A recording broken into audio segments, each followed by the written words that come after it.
Der Teufel mit den 3 goldenen Haaren. Es war einmal ein armer Mann, der hatte einen Sohn. Eines Tages fand er eine goldene Feder. Er zeigte sie dem König.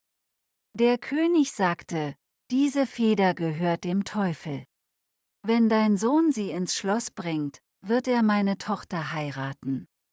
Aber der König wollte den Jungen nicht wirklich zum Schwiegersohn. Also gab er ihm eine Aufgabe.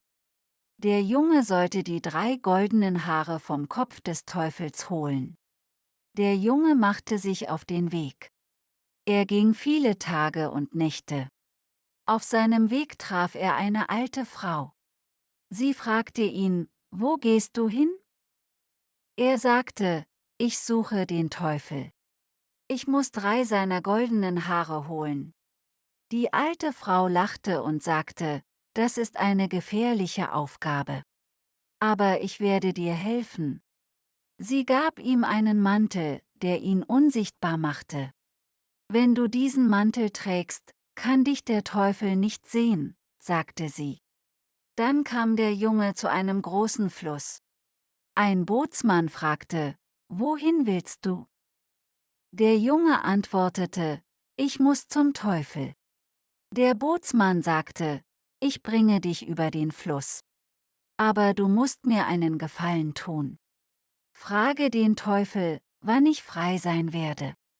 Der Junge stimmte zu und fuhr über den Fluss. Dann kam er zu einer großen Stadt. Die Leute dort waren sehr traurig. Sie erzählten ihm von einem Baum, der keine Früchte trug. Sie baten den Jungen, den Teufel zu fragen, warum der Baum keine Früchte hatte. Der Junge versprach, es zu tun, und ging weiter. Bald kam er zu einem Schloss. Die Königin des Schlosses war traurig. Ihr Mann, der König, war krank. Sie bat den Jungen, den Teufel zu fragen, wie er geheilt werden könne. Der Junge sagte wieder ja und ging weiter. Schließlich kam er zum Haus des Teufels.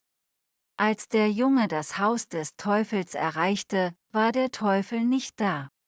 Aber die Großmutter des Teufels war zu Hause. Der Junge erzählte ihr seine Geschichte, und sie wollte ihm helfen. Sie sagte: Verstecke dich unter dem Bett. Wenn der Teufel nach Hause kommt, werde ich ihm Fragen stellen.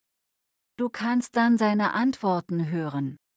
Der Junge tat, was die Großmutter sagte, und versteckte sich unter dem Bett.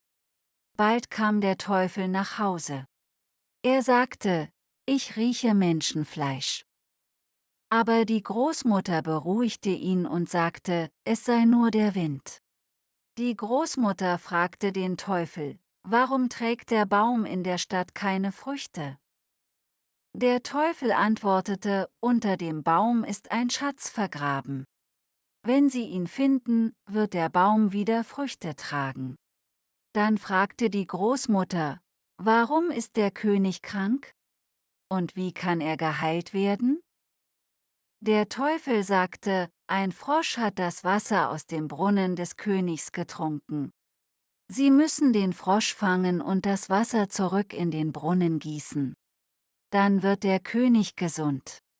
Zuletzt fragte sie: Wann wird der Bootsmann frei sein? Der Teufel lachte und sagte: Er wird nie frei sein, es sei denn, jemand nimmt seine Stelle ein. Als der Teufel schlief, zog die Großmutter 3 goldene Haare aus seinem Kopf.